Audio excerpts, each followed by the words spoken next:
equipment, what's the most important equipment to purchase first. And we'll talk about that. Usually it's the pipettes and the gel boxes. I realize that a lot of the school districts have vendor lists that are approved.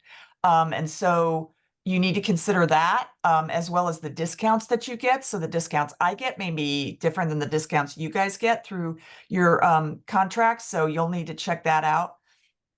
And then I guess after that, you want to talk about your capability. And by that, I mean the capacity. How many students are you planning on running through these labs? What labs are you planning on doing? I mean, are you just planning on starting out with the ABE labs? Are you planning on going on to other things? And so you kind of have to have a vision of where you want to go with this. I always think durability is incredibly important when you're purchasing equipment, because it may seem nice and cheap and great deal at the beginning, but if it breaks in a year or two, it's not worth it. And then the ease of use. How easy is it for you to use, and how easy is it for your students to use? Do you want your students to get more of a hands-on experience? We'll talk about that when we go into different types of gel boxes. Or are you okay doing something larger? This again is a list of everything that we put in one of our kits, just to give you an idea. We only use 3 volume pipettes. It was a decision made, so we only had to use 2 tip styles, 200 and 1000. Of course, we're using a P20 down at 2 microliters, and you really want to use a P10 for that. So if you're buying pipettes, you might consider buying a set with a P10 in it.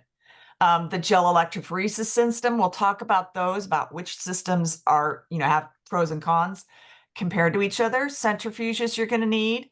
Incubators, water baths, I guess I call this the things that get hot. Add-ons if you want to do PCR and other labs. And then just the miscellaneous stuff that you need for every lab that you're going to run. So Karen, before we get too deep yet, I just wanted to let everyone know that if you have questions as we go, just put them into the chat, and then we can answer them, when it's appropriate, or at the very end. Because sometimes I know when I go to a meeting, I have all these questions, and then if I wait to the end, I forget. So add them. Yeah, I think you should add them to the chat, and we can answer them right away, because it's pretty much a back and forth on this presentation. Yeah. Pipettes. That's sort of like the foundation of your house, or the foundation of your biotech program. So you really want to make a good decision on which pipettes you buy. Cost, number one, probably. Durability is very important. Durability for me, having my pipettes cycle through 6,000 students a year, is a little different than durability for you in your classroom, where you get to monitor your equipment and it's only used with your students, and it's not thrown into boxes and then into cars and all of that. So you'll have to think about that. The volume range, I mentioned that you might want to buy a P10. We would not supply P10 tips. We will supply the 200s and the 1000s. But understand that a P10 is going to be a pretty useful piece of equipment if you go on to other labs. And then ergonomics.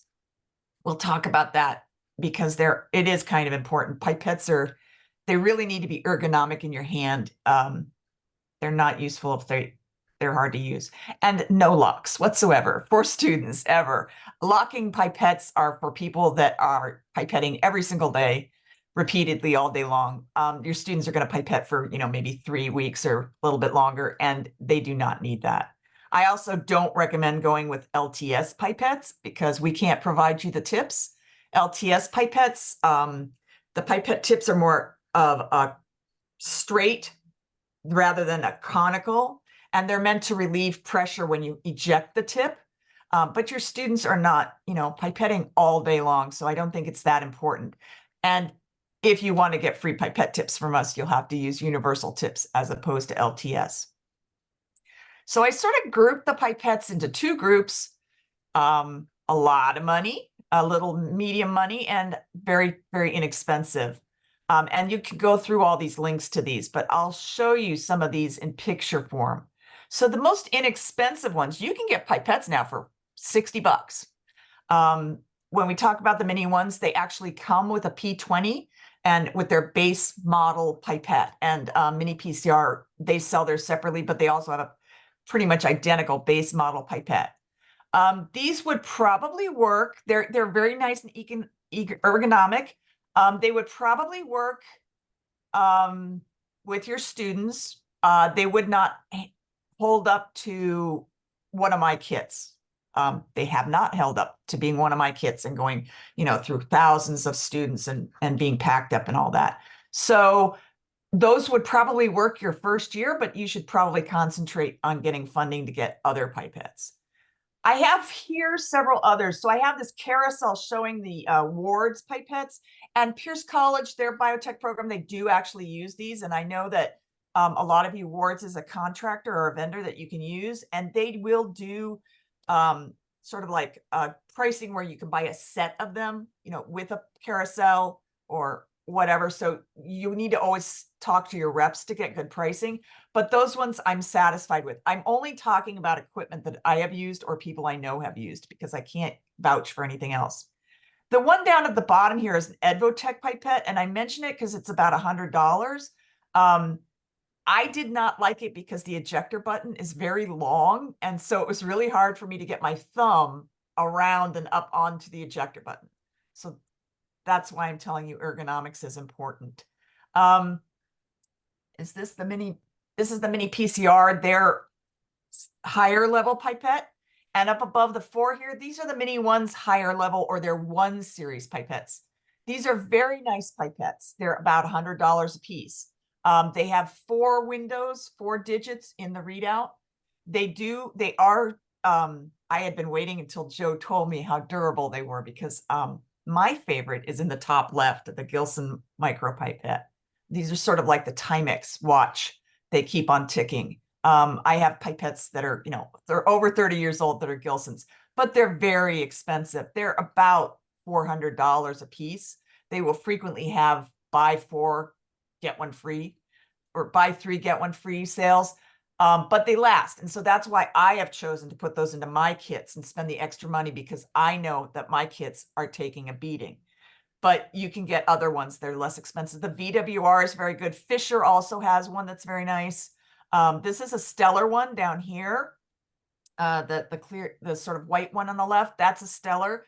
That's a good one. And then the BioPipette, I mentioned that because I've used all of those and they all are very, very good, but they're more pricey, So I think the Stellar is probably 175, something like that. So we're getting pricey there.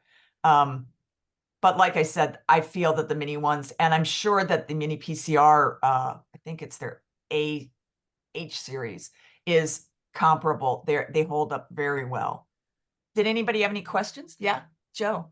Oh, I was just going to make a comment. So the pipette on the right that comes with the mini one gel system, instead of getting that, when I order, I tell them I don't want this one. I want to upgrade to the one, and I paid $30 extra. Is that extended to everyone?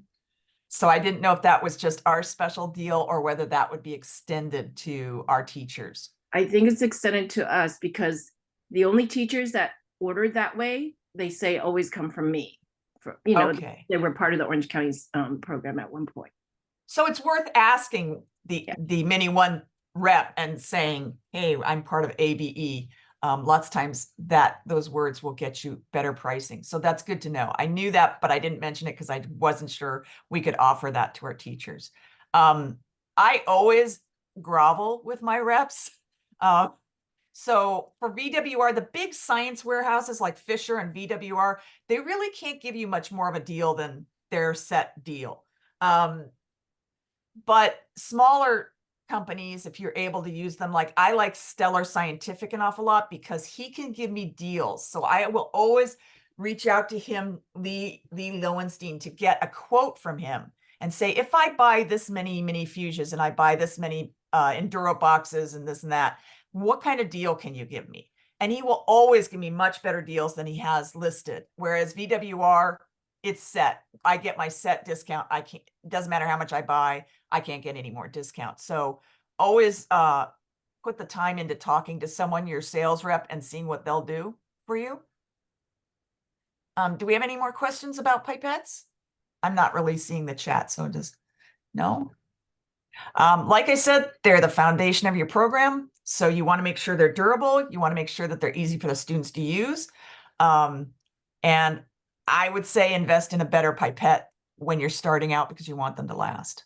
Okay. Then we get into gel electrophoresis units. This is probably your second level of foundation. There's the three individual components, the old-fashioned box that has a power supply and a separate transilluminator. And then there are the ones that are the power supply and the box itself have been combined. And then you have to buy a transilluminator. And then there are the all-in-one where all three are incorporated. And these are education grade. All up here, these ones here are research grade. But every single piece of equipment has a pro and a con list to it. So I never tell people always buy this box. My kits are enduros, but I don't tell teachers when they will actually email me and we'll do consult calls about what should they buy with their grant funding. And I think all our coordinators would do that if you wanted to. But I don't tell all my teachers to get enduros. I ask for their situation before I recommend a certain piece of equipment. I think that all of them have a lot of pros and cons. So let's go into the three individual ones. Karen, just one second, sorry to interrupt you. We have a question here from Professor Meyer. He's asking about pipette recalibration and how expensive it is. So how often do we recalibrate? We're just in the process of doing this right now. Yeah. And how expensive is it? So we only pretty much service our pipettes once in the summer because they're just out all the time and it's so much work. So we are trying to cut our costs on that by validating all the pipettes ourselves. And then if they need calibration, calibrating them. So we're actually going through training sessions now with all our coordinators, staff members, to teach them how to calibrate the different models. If you can learn how to do the cleaning, the calibration, validation calibration on your pipettes, you can save a lot of money. So I believe that Novamed, Novamed, that's the company we're using. They will come out and they give a certain price breakdown on how many pipettes you need to be used, to be worked on. And I think it was a little over $20 per pipette, and that does not include parts. So if they have to replace a part, they will do that. Also, another tip is I have a pipette morgue where all my broken pipettes are so that I can take body parts off of them if I have to. So I don't get charged for an additional ejector or additional tip holder. I have the pieces there. So that's what we do to save money. You'll also, in order to validate your pipettes, you'll need an analytical balance and a lot of patience. It takes a lot of time. Did that answer your question, Joseph? Yeah. Okay. All right. So the three different units. So the pros on these are they're very, very durable. Those owl boxes are super durable. I mean, you'd have to drop one on the ground to break it or lose the little nut that holds the electrode in the lid. They're very durable. They're very, very thick acrylic. They're very heat resistant. They're lovely boxes. I love them. And I love these little compact power supplies. They will have a longer gel. So the owl has, I think it's something like 7 by 8 centimeters gel. So you have a pretty long gel though. I'll show you some photos of gels in a minute. So they have a high capacity. You can put a lot of students in there. You can use a 6-well comb. You can use an 8-well comb, 10-well, even 12-well. They don't sell them with 12 wells, but we were getting those made for us so that you can get them 3D printed and whatnot. The power supply is an adjustable voltage. So if you want to run the gels at a lower voltage and then crank them up higher, you can. Personally, when I'm taking photos, when I'm running gels, my unit that I use is either a Run One or an Enduro, and I will run it at 50 volts for 2 minutes to lock the bands into the gel before I crank up to like 100 volts to run it longer. Because that way I can move the box if I need to. It also, I believe, creates sharper bands. My theory is when you think of a well as a swimming pool and you've got people all over the swimming pool, when you start out at a low voltage, then you line everybody up at the end of the pool. And so they sort of enter the gel at the same time. So you get a much tighter band. It's my feeling. Also, another advantage is that you could use these power supplies if in the future you want to do protein gels, so page gels. So these will work with a lot of the vertical gel boxes. So that's another thing. Bad thing is it's more expensive because you're buying all three parts. They're large. They take a lot of space up. These electrodes on the owls, that is the #1 reason why I switched out of these units, because my teachers would wrap the cords around the box really tightly and they would break the wires inside. And so I was doing soldering all the time. However, you have much more control over how your equipment gets packed away in your room, right? And you know whether you have a lot of room in your classroom to store all of this. Another thing is they take a lot more agarose and a lot more buffer, but we're supplying that, so that doesn't matter to you guys. I'm saying not student friendly in that they have to understand that they have to plug them in to these ports on the power supply. They have to know that the red one goes in the red hole, the black one goes in the black hole. They have to understand how to set the power supply to go. So it's not as intuitive. You have to instruct the students how to use them. And you will sometimes have to repair the electrodes. If they break down here, that's hard. It's just a platinum wire in here. We found that we could actually solder those too, but you get a little bit less even electrolysis through there. So you have to consider that. But other than that, they're really durable.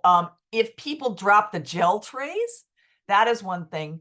You'll know, I don't know if you can see in this picture here, but there are 2 places where you can insert a comb. And a lot of teachers or students will drop the gel tray and crack this little end off here. And we have a long casting board that we've had custom made. So in a normal owl, what you do is you put the gel this way and these red gaskets act as a dam and you cast. And then when you want to run the gel, you actually turn the gel on its side, right? But we wanted our teachers to have an easier experience with them. So we made a casting board where they could cast 6 gels at a time really fast. And so we took these gaskets off because our casting board has gaskets. So that little chip, if they chip that little piece off the gel tray, you can't put a gel comb in there anymore in that one. You'd have to put it only in the middle. So that's too much information, right? I'm just telling you all the things that I've experienced with them. And then the one single transilluminator is a bottleneck, okay? We'll talk about transilluminators in a bit, but that is a bottleneck. We always want to think about where your students are going to get into a giant clump and they just can't get things done. So you need to sometimes get more than one piece of equipment in order to release those bottlenecks. So the 2-in-1s, I really like these. I have all my kits have the Enduro Gel XL. There's also an Accurus My Gel. Even VWR makes a box that looks identical to the Enduro. And there's someone else that makes a box identical to the Accurus My Gel. And then there's the Embitech Run One, which is the one I'm using in my lab myself personally all the time. 2-in-1, so it's pretty easy. The kids load their gels. There's no wires they have to plug in. They just press a button and they tell it what voltage they want and they make it go. It does have a timer, which is really nice. So the kids set a timer so that they don't have their bands run off the gels. That's useful for me. I'm not sure if in a 50-minute period, how long it takes the students to get their samples actually together and then loaded into a gel and running. I don't think they'd run it past the class period. So a timer may not be an issue with you, but it's just something to keep in mind. And they're all vented pretty well, which is important because the gels heat up when you're running them and you get a lot of condensation, which I'll mention in a future. The electrode wires, like I said, you don't have the separate long electrode wires that you're having to solder all the time. So our Channel Islands site has one kit that has my gels in it, but my decision was between these 2, and I went with the Enduros because these little electrodes here are a little cassette, and that was easier to replace. So remember I said my kits have to really be durable. So I felt that if teachers or if students, wiped out the boxes and broke the fine platinum electrodes in there, that it would be easier for me to replace this cassette than to have to try and thread platinum wire through there. So that was just the one thing. You're never supposed to dry out the boxes. You're supposed to rinse them in DI water and air dry, correct? Right. So you shouldn't be breaking those. The mini one is the same thing. The Accurus is probably a copy of this. The electrode wires are very fine wires just along here. But they're great. The great thing about the Accurus and the One Run is you get these different size gel trays. So you can do mini gels, one per group. You don't have to have two groups share one gel, but they can run in the same. You can run two of the minis here as opposed to one, what I call a landscape gel. So that's up to you. The Enduros, you have to buy the mini trays or the micro trays separately. And the Enduro gel trays, their Achilles heel is they're very thin. And when you add hot agarose, they warp, which makes the wells on the side useless, just very shallow and useless. So that's a lot of things to consider. I really like them, but those are things you need to understand. And so, yeah, like with the Enduro, if you're using a landscape gel, they have to share. But you also can put a lot more samples on these. I mean, I think this is 21 and this is 14. So if you're running a lot of samples, that's great. If you're doing perhaps like the PTC, you can do that. So one question, sorry to interrupt, Karen. We had one question about how long to run the gel for and what voltage, and Professor Wu already answered, just so everybody knows, 50 volts for 2 minutes, and then 100 volts for 30 minutes or so. Or 130. It depends on how long your class is. You're always I think we put in the guides to run it at 130 volts for like 30 minutes. And that's because we're trying to get the gels finished in a 50-minute time period, but not run the gels so fast that the DNA smears out. So, if you have block periods, you can run yours at 100 volts for longer. They will run faster at 130. So when I'm taking gel photos, I'm always trying to get the best photos. And I don't have the limitation of a 50-minute class. So I will do 100 volts. So I have nice tighter bands and stuff. So that's something to consider with you. Now we talk about the all-in-ones, which are really, really student-friendly. These are education grade, but they're really student-friendly. They're really nice. They're really small. You can have one per student group. You have to. So, and our kits are all made for 12. So we put 6 Enduro boxes or 6 Owl boxes, and 2 groups would share that, right? In this, we put 12 units in. So each student group gets 1 complete unit. And by doing that, each student has to handle the unit. They get much more hands-on usage of it. That's why I'm saying it's very student-friendly. Also, it's very easy to run. There's a on button. There is a light button. You cannot adjust the voltage. It's fixed at 100 volts. They're pretty economical. Also, the hood here is vented nicely, so you do not get a lot of condensation. You don't get any condensation at the top. And you can get a little phone platform. I'm not sure if those are still being sold, but they have these little phone platforms you could hook into the vents and put your phone in there, and you could actually take a time lapse.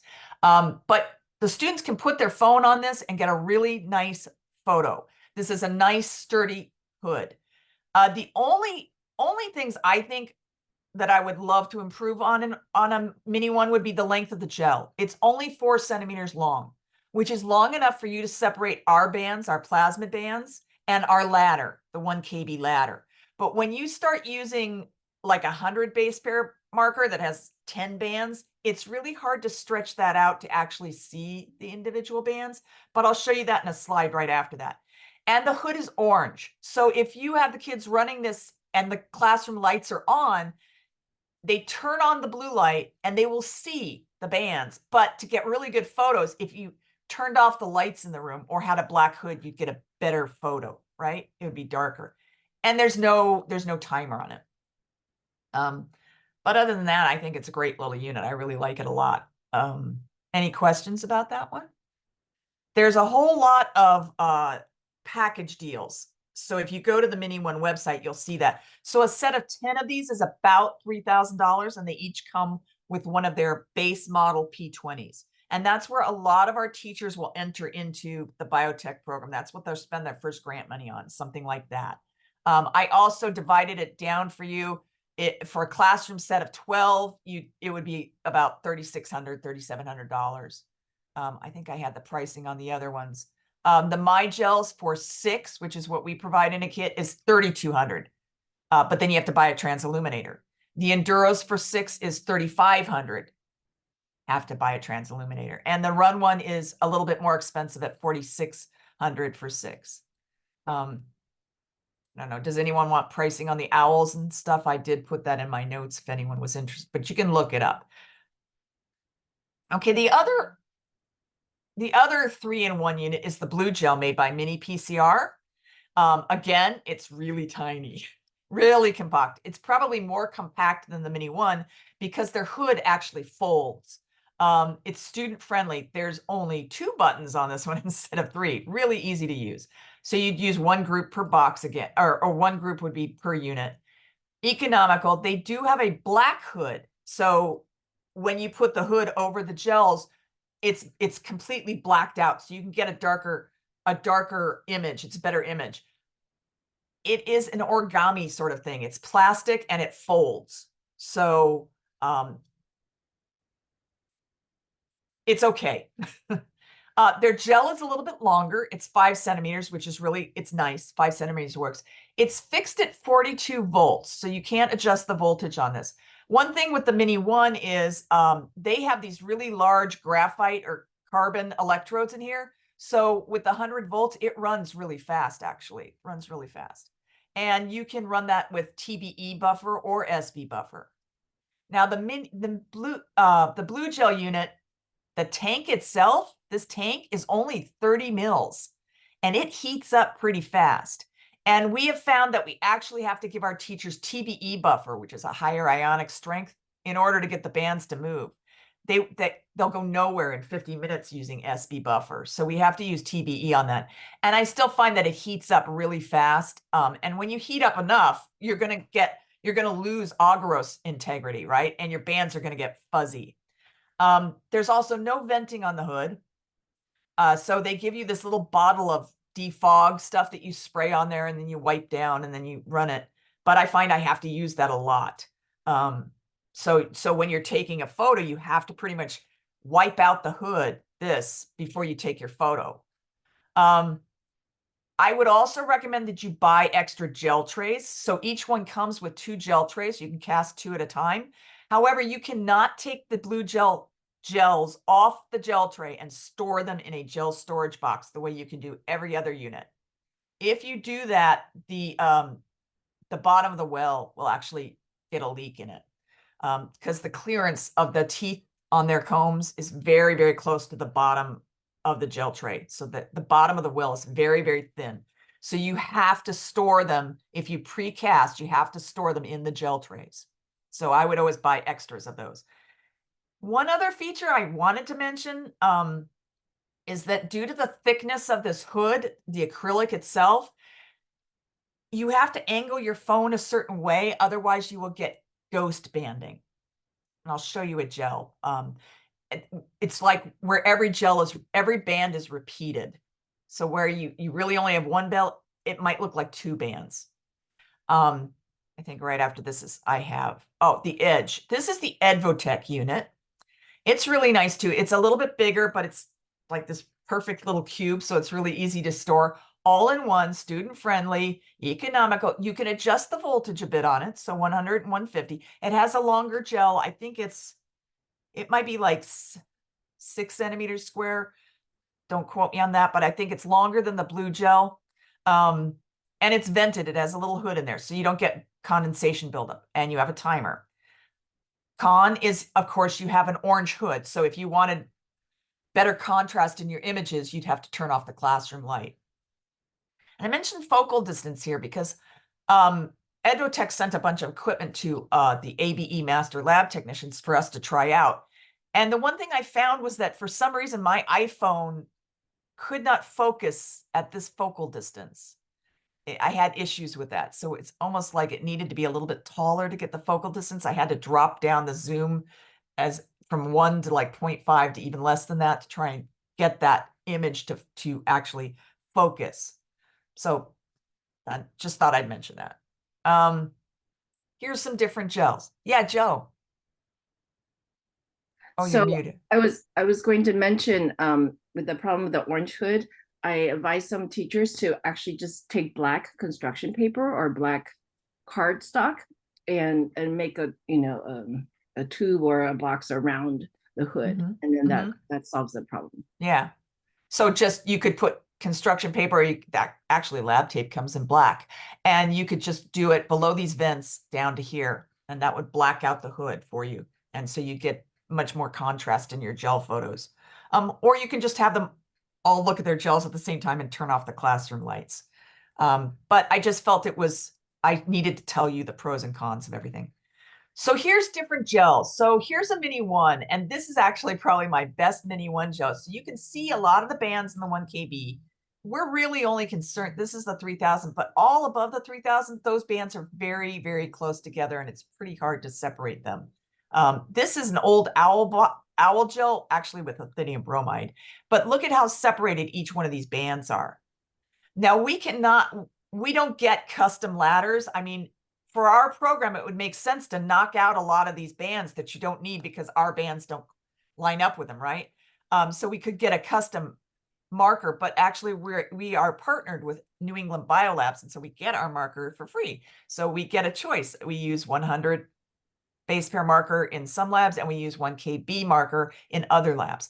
So if you want your kids to actually look and see exactly where these bands are showing up, not just the smaller ones down here, it's better to have a longer gel.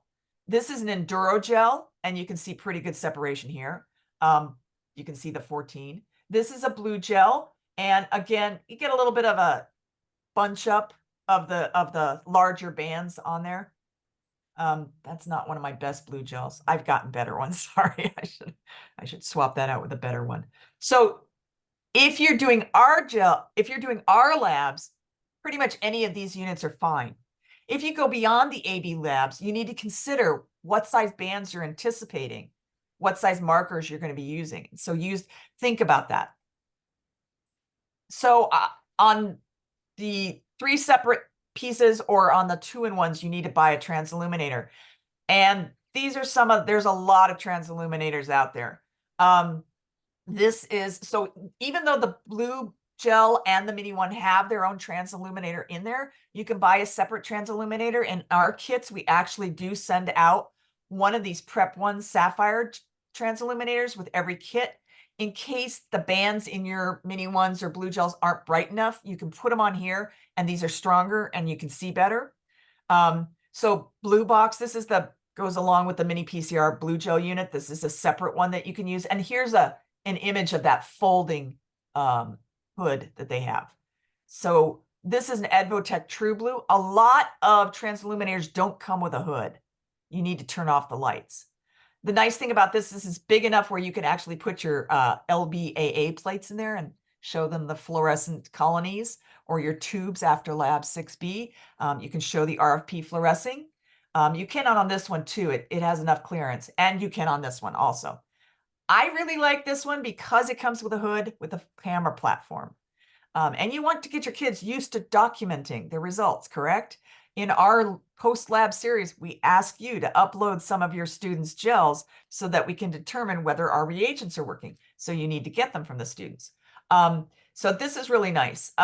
This is another little one here. Actually, this one is so tiny, it's almost about the size of a cell phone, and it can slip under the Enduros, and you can use it under the Enduros as they're running. So that's kind of nice, but it doesn't have a hood again. So I don't see a reason to getting a UV transilluminator anymore, but if you have one, we will still continue to supply you with gel red for our labs, but otherwise, get a blue light transilluminator. Gel red and gel green are supposedly as sensitive as each other, and they're supposed to be more sensitive than lithium bromide. Gel red, the bands are a little bit more deep red than lithium bromide. I find that my eyes can see the gel green better. But I find that, well, that's another story. I find that the gel red lasts longer. Does anybody have any questions on any of that? That was a lot. That was pretty fast. No? as I said, I think if you get money and you are contemplating purchasing equipment, that you should contact your coordinator. We will sit, I've done this many times where I'll sit and talk on the phone or do a Zoom really quickly with them and help them decide what equipment to go through. I'll ask them questions about what their program's going to be like, so that I can tell them, well, this is probably a little bit better for your situation. This is probably going to be a little bit harder. Of course, you need mini fuses for all your labs. That's another thing that's out all the time, just like the pipettes, and it's a bottleneck. So everyone can get these little mini fuses here, down like this one here with a single rotor. They'll frequently come with a second rotor for PCR tubes, but you have to use a little Allen wrench to put them on there. So they're nice and inexpensive. That's great. But you should have at least 2 in your classroom. I mean, I think this only takes 6 tubes or something. Then Mini One also offers a larger one. This takes 2 rows of PCR tubes, or it takes, I think, 8, or it's 6 1.5 mil tubes. So that's nice. And you can adjust the speed and it sets a timer on there. This one is a set speed and it's just, you turn it on and off. Currently in our kits, we put 2 of the Benchmark MyFuses. And this is actually, it was produced by Benchmark, but I found ones that have been, sort of branded by other companies now. The nice thing about this is you can put 32 PCR tubes in there and 12 1.5s. So each one of our kits, we have 2 of those. I mean, if we could afford it and we had room in the box of kits, I would put 4 in there, so you would still separate out the kids a little bit more. It's really hard. As soon as they start clumping together, they start talking and they get distracted and they stop doing their lab. There's also these really nice ones that are new from Mini One. I'm really liking these. They are USB chargeable. So they're great for our outreach. I love this. And they stay charged for a really long time. So they have 2 models. They have a base one that just takes 4 1.5s, or actually 4, is it 0.6 mil tubes or half mil tubes. And then they have this other one that will take 4 1.5s or 4 PCR tubes. And those are pretty inexpensive. Let's see, I think I wrote down that this one is about $179. This one is $419, and a set of 5 of the spinny ones is $539. And then like I said, you can find these like a classroom set that would include, you have to look through the pricing and you have to judge what works best for you. But like it would have so many mini ones, so many pipettes, so many mini fuses, and then you have to compare the different arrangements, what will work for you and how you'll get as many as you want. I do like these because you can put a lot more of these out. They also work by putting the hood from the Mini One onto them. So there's little magnets in the side and that turns it on. I don't even know, they come with their own hood, right, Joe? You can buy a separate hood if you don't already have it. Oh, Yeah. Okay. So it just comes with just that. Okay. Yeah. So, that's it. The kids just have to take their hood from their Mini One, pop it on here and it starts it up. But we bought some of these for every one of our outreach kits, just in case we don't have electricity. It's great. Any questions on mini fuses? No? Buy durable, buy more than one. The high-speed centrifuges. We only use this for one lab, our protein purification, where we need to have the high speed to get out all that cellular debris, well, to pack down the cells and then get the cellular debris pelleted down. So this would be something I would say get later. You can always borrow one from us. A lot of teachers don't even do the protein lab, so this would be a later kind of purchase. It again is a bottleneck, but it's also pretty expensive. This Benchmark only holds 12 tubes and it's almost, it's $1,400. This Spectrafuge takes up a little bit more space. It's a larger unit. It holds 18 tubes. And it's $1,300. Yeah, I think the price difference here is because people want the more compact unit now. If you're doing the protein purification lab, each one of your student groups has 1 tube, basically, right? So that would be, if you had 12 groups in your class, that'd be 12 tubes. So this will work. But yeah, like I say, I would hold off on purchasing something like that. An incubator is really important. You can do our labs without an incubator. You can leave your transformation plates at room temperature. They just take 48 hours to grow the E. coli, but it's growing. We do have little mini incubators that we will send out for teachers if they need one. Even though I tell them you don't really need one. I love this My Temp mini incubator because it has this handle on here and it's very lightweight, so it's very portable. So it's easy to loan out to teachers. It doesn't hold that many plates though, so you could probably get 1, maybe 2 classes in there. A benchtop incubator is probably much better if you're planning on doing these labs with more than 1 class. Incubators get really expensive fast for just a box that heats up. So you'll have to shop around. I have some other smaller ones and they hold maybe about the same amount, but they're really much heavier. They have no handle. They're really hard portable. You'd probably get a benchtop incubator and leave it on your benchtop. So I would probably recommend something even larger than this 2 cubic foot one. This one would probably hold about 3 classes worth of plates.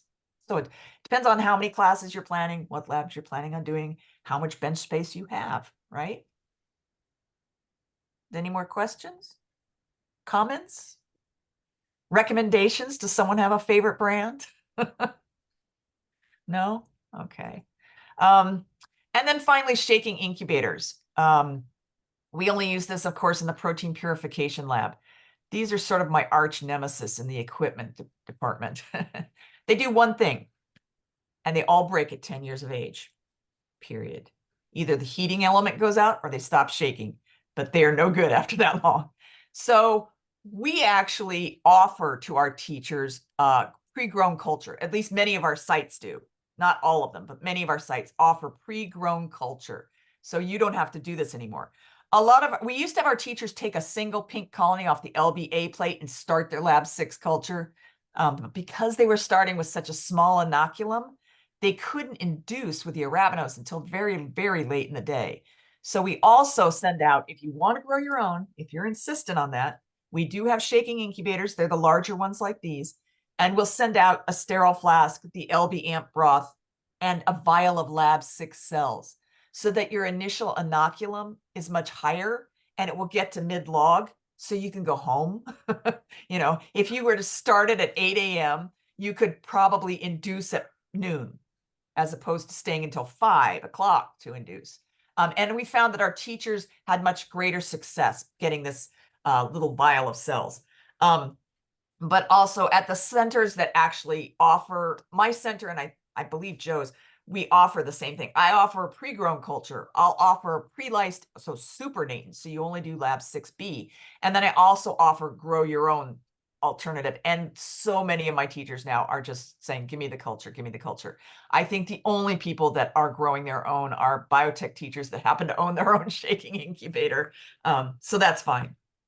But get a smaller one. You won't need one that big because you're only going to do 1 or 2 flasks, right? You do have to buy the clamps all separate. They come where there are ones where you screw them in. And there's ones that have a magnetic base and all the clamps are magnetic. There's also ones that have sort of like a sticky pad and the clamps stick to the sticky pad. So check them out. This one's a lot smaller than this one. This one's super heavy. And it costs a lot.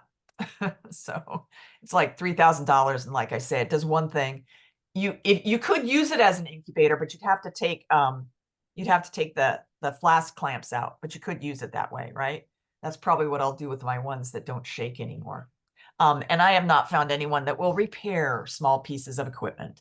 So unless you know how to repair things yourself, you're stuck up the creek without a paddle. Joe looks like you have something. Okay, I was just gonna mention I did meet a teacher who actually put a shaker inside their incubator, but they happen to have a electrical cord plug in, right, or right, something that went through the incubator, and most of our incubators do not have that. Right. Yeah, usually it's a larger incubator. So some incubators come with an actual outlet inside the incubator. So you can get a rotator and put it inside there. But that typically is only when you buy a certain size incubator. And I've never seen one under maybe a 4 cubic foot one that had an outlet inside it. But and that's more expensive. It's a pretty expensive incubator. So just saying, yeah. we're still doing things that heat up. So you notice that all of our kits, we have switched to dry, actually that should say dry bath. I call it a heat block, but it's the block that goes in here is the heat block, and it's called a dry bath. So I'll change that on the slide deck. So a dry bath versus a water bath. We used to all use water baths. And then we switched to the heat blocks because they took up less space in our kits and because our teachers didn't have to go through DI water as rapidly. So things you should consider: the capacity, how much, if you're going to use a water bath, how many students can get their tubes in there? That's a bottleneck. They're all close together. There's not enough space there, right? But we were limited. We couldn't send out a 6-liter water bath in a kit. I mean, you all have a minivan that you can take this and you want to do weightlifting. Or, so we would typically send out 2-liter water baths. There are dry baths, a lot of different dry baths. All of our kits contain a 2-block dry bath because if a teacher wants to do our complete series, each student group has 4 tubes, and one of these blocks, and this takes 2, holds 20 tubes. So that would be 5 groups. And if a teacher had 10 groups in her class, she'd need 2 blocks, right? But there's these wonderful little, sweet little individual, like I call them Barbie size dry baths, that take 15. And actually this one, I'm not sure if I have the link in here, but Stellar is selling it actually with the block. Most heat blocks, you have to buy most heat dry baths, you have to buy the heat blocks separately, and you buy them specifically for the type of tube you want to use. So you would want to buy ones for 1.5 mil conical tubes. Okay, because there's ones for round bottom tubes. You want 1.5 conical tubes. And they're very expensive. They add a lot of cost. So let's see. The benchmark mini. Oh, sorry. Say the next slide has a specific link. Oh, okay. Right. So this one actually holds 15 and it's about 268, 270, and it's coming with a block right now. You can get another block if you want to do one with PCR tubes or something, but it does come with one. You choose a block that you want it to come with. This one down here, I just saw one of these at a meeting I went to, and they're really nice. They're really small and flat. And you look at how he's got different types of tubes on here. So they're these little mini blocks, and you can get different ones and put them all on there at the same time. So you could have PCR tubes, you could have 0.6 mil tubes, you could have 1.5 mil tubes all on there at the same time. These blocks don't hold as many, and they're $30 a piece, but that's an option. And these you buy you buy 2 large blocks. You could have one for 1.5s, and you could buy one for PCR tubes. It depends on your students and what your needs are. I also mentioned safety because in our labs, you do an 80-degree denaturing. After lab 2, you would denature the enzymes before you add the ligase and ligase buffer. 80 degrees is very hot. And so I put a label on all of mine, in addition to the labels that came with them, that this is very hot. Use forceps to take the tubes out because I don't want the kids touching that heat block and burning their fingers. A water bath, you buy these floating tube racks and they have a little protrusion that you pick up and take out. But what's the advantage to a water bath? What happens if your class, you want to have your kids start pouring media, you would, you'd autoclave the media in a bottle, you keep it molten, and you'd want to put it into a water bath here. So if you have the space for a water bath, do that. It's going to cost more to have multiple water baths about in the room. But also think about that. So you can get 2-liter water baths that are very, very shallow. They're only like 3 inches shallow, or you can get ones that are deeper. The advantage to this one down here is it has a very tall hood. So I could probably get a 1-liter bottle of media in there, at least a 500 bottle of media in there. So you have to think about that. Do you want to do that in the future?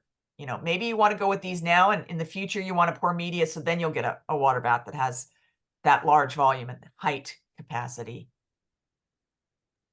Yeah, I just wanted to say quickly from my own teaching experience that having that versatility of fitting different size tubes into the thermocompact that is really, really helpful.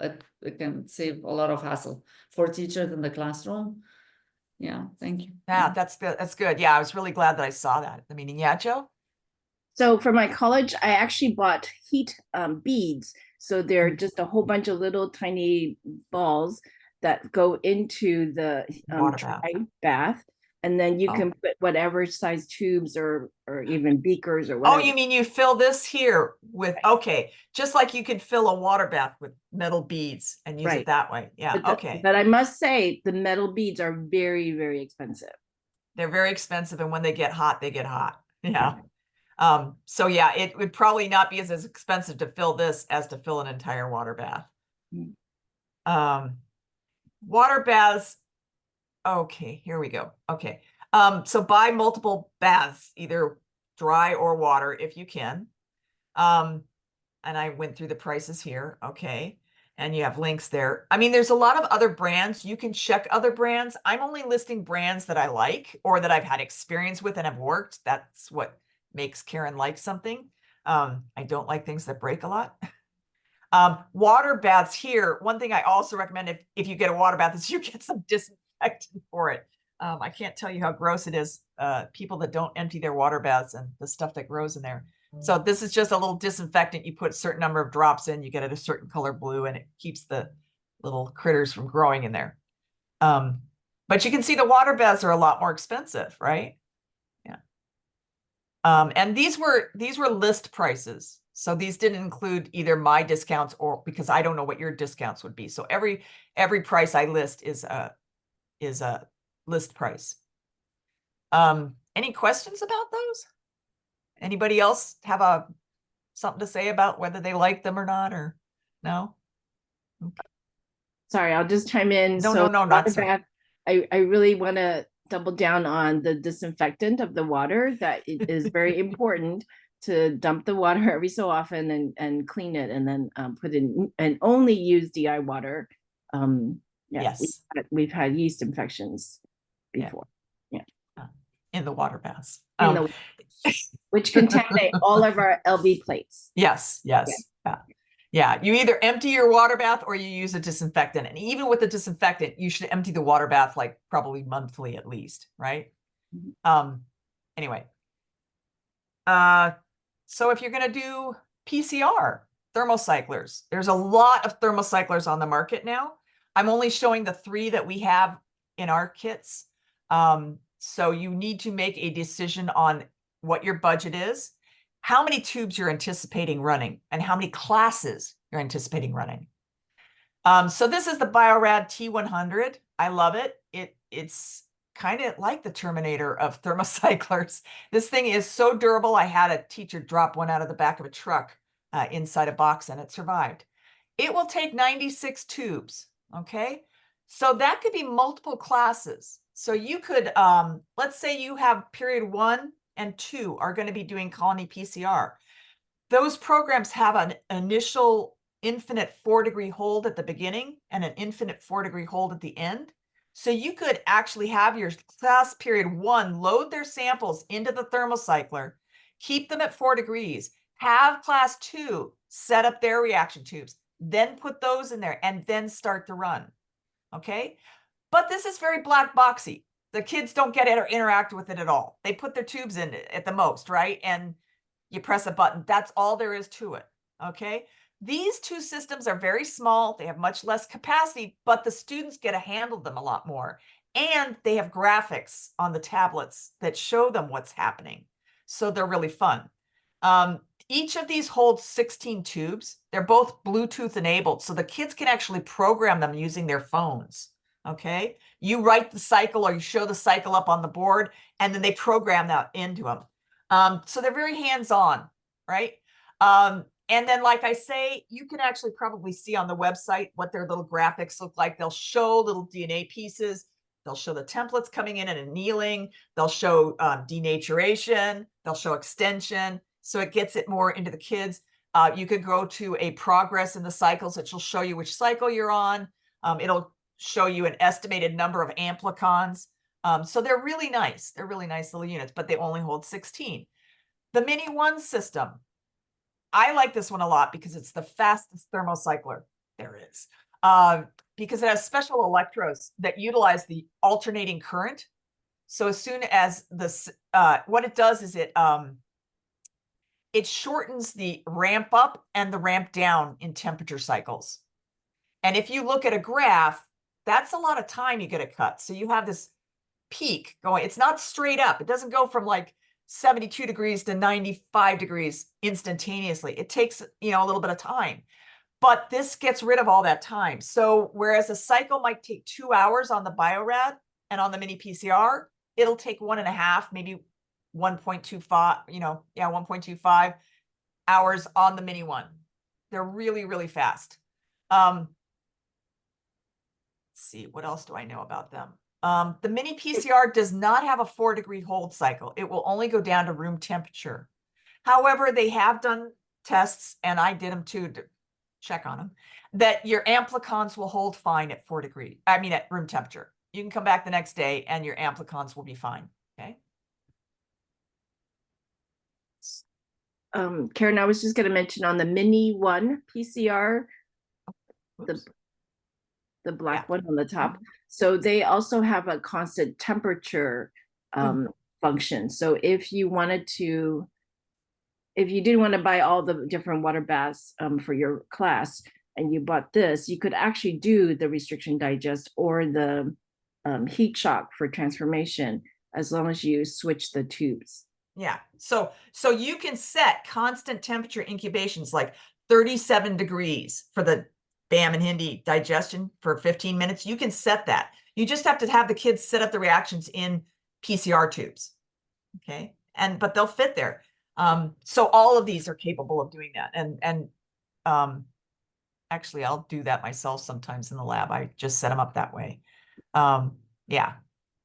I don't know whether the PCR tubes cost more or not, whether we could provide teachers with PCR tubes for this if they had mini ones. It's a good question. So there's other equipment that you probably will want to get for a biotech class course. You want to get an analytical balance. I need to put that up a little bit higher. An analytical balance for validating your pipettes, for one thing, at the end of the year, and calibrating them. A top loader, if you're going to make media and stuff like buffers like that, you need it. This has a much higher capacity of weight. This is a much lower and precise pH meter, because a lot of times the buffers we make, we have to pH them. A heated stir plate. I don't know why anyone would buy a stir plate that doesn't heat, or vice versa. Get them where they do both. This is very good for making buffers, mixing buffers, and for making media, because I will add my like LB agarose and water to my bottle, and then I'll melt it on here before I put it in my autoclave. I don't have a plate pour at my site. You're going to have to buy tube racks, things like that for your kids. PPE, you may want to buy lab coats, safety glasses for your kids, as well as gloves. So that's something to consider in your budget. These are some things here that some teachers told me about that they use. One teacher I have, he has this fantastic biotech program in Simi Valley, and he just loves this little wireless spectrophotometer. If you want your kids to be able to do a growth curve, they need to take optical density readings every, half an hour or so, OD 600 readings. So that would really help. You could even throw the RFP on there and see where the high absorbance is. And then this is one of these.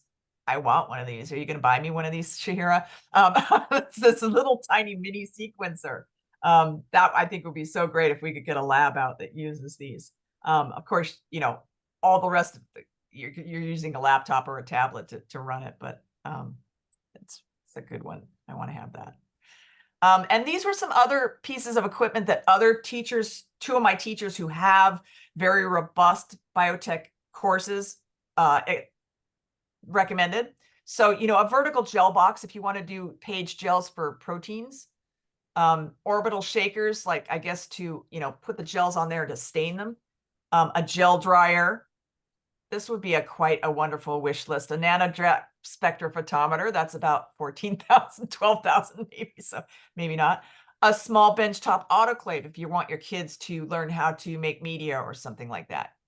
And you can get smaller laminar flow hoods that are not BSCs like I use, not biological safety cabinets, but are just a laminar flow hood for the kids to make media in, because it's really, you get a really high contamination rate on the benchtop in most of the older buildings. So this is what I call a product hood. So it blows filtered air at you and keeps the plates clean. hopefully your air just consists of, the usual fungus. So it's okay to blow it on you. Does anybody else have other things? Yeah. So instead of the small autoclave, I've talked to teachers who use the electric pot, the steam cookers that you can order. Oh, yeah. So it's a pressure cooker. A pressure cooker, right? Yeah. And then instead of the laminar flow hood, I bought for a couple of my classrooms PCR hoods. So they're just basically an acrylic box with the UV light. Oh, okay. There's no flow, and that's portable, and I can take that away, put in a closet. Is that less expensive than a smaller laminar flow hood? Yes, Okay. definitely. Yeah. I know for some work days at the Trade Tech Center, we didn't have this option, and so we bought giant sneeze guards and put tops on them just to try and cut down the airflow, the background airflow on the plates as they poured. So right. So that, yeah, I'll add in a PCR hood there. That's great. And then what do they call those special? They're like an all around pressure cooker pot.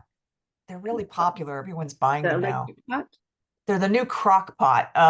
You can use it as a rice cooker. You can use it as a pressure cooker, crock pot. You guys know what I'm talking about, right? You'd have to use very small bottles of media in there, probably. But that's a really good point. Yeah, that's I think our horticulture professor is having them make media, and they're using pressure cookers to sterilize because they do a lot of tissue culture, so they need a lot of sterilized things. And the most inexpensive way to do instead of the laminar flow hood is I attended a tissue culture workshop with a scientist from the Brazilian rainforest. And so she basically she uses PVC pipes to create a frame, and then she basically just wraps it with plastic and then sprays disinfectant, and it works fine. Yeah. Yeah. Like those vinyl tablecloths that we bought for the outreach that I put up, that would be really nice, foldable, but heavy duty enough plastic that you could tape on there. So duct tape. Yeah, she didn't even do that. She only had trash bags, and it still worked. Oh, wow. During the workshop for tissue culture. And so it was sterile enough. Yeah. That's good, because you need real sterile for tissue culture. Anybody else have any questions, comments? Oh, Karen, we didn't add in vortex. Oh, yeah. I don't really think the teachers use the vortex. I know the kids love the vortex, but I really don't use the vortex. Actually, I should add in, if you're going to get a vortex, get one of the little tiny benchmark ones. Yes. The only time I use a large vortex is when I'm making competent cells and I'm trying to vortex a 50 mil tube that's been centrifuged 3 times. So the pellet's really tight. With you guys, a small, tiny vortexer like we put in the kits now, I'll add that to the slide deck for you, is all you need. And I actually never use it. I pipette up and down gently to mix my reagents before I aliquot. So it depends on the volume that you have in there. But yeah, if you're that's a good point. If you're taking your reagents out of the freezer and you're thawing them to aliquot for your students, you should always mix those once they are thawed before you aliquot, right? You want a really nice homogeneous solution. So I will add in that little Vornado, I believe it's called, the Vornado, into this as well. Yeah, I can second that, having taught these labs for many years with many different level students. I think no vortex is okay. And if you have the money to buy one is fine, because like Karen said, you just use it yourself. And then if there is a step where you think it's helpful for students to use it, they can all share it. You don't necessarily have to have if you're I mean, there's only one point where the kids actually vortex their tubes because they have enough volume in it, and that's lab 6. And actually, by rubbing them along the tube rack, they jostle the solution so much that they get foam, because in that step, we really want to break the cells open. Every other time you're told, no, don't mix so much that you get foam. The foam is bad. It breaks things down. Well, we want to there. We're lysing the cells, right? So that's a better vortex for that lab than the little Vornado. It just doesn't have enough power to do that. And when you're mixing solutions in your restriction enzyme tubes or your ligase tubes, you can't use a vortexer. It's like 10 microliters. You just can't do it. You have to just pipette up and down gently for that. So The kids like putting their fingers into the vortexer, but I don't know if they would need one. But maybe for other things, like if you were, you know, making some other reagents that you wanted them to be able to mix it easily. Like DNA extraction. Ah, okay, okay. For where on DNA extraction? When you're breaking open those cells. You're not just using heat? Well, you can, but you can also do vortex. So Okay, okay. Yeah, I think all our labs, we just ask them to do like a 90, what is it, 95-degree or incubation for 10 minutes to denature in the Chelex. But okay, yeah. Yeah, if they're going to go that route. So we're early. Does anybody have any comments or questions or suggestions? Do you have people make their own competent cells? I don't. All right. So you can, but you won't get as high concentration of them. So you can actually have them make their competent cells by, you would streak out the E. coli on an LB plate. And then you'd have to use like cold calcium chloride, and you'd resuspend them in ice cold calcium chloride. You know, you could use sterile swabs to do that. Yeah, that is very possible.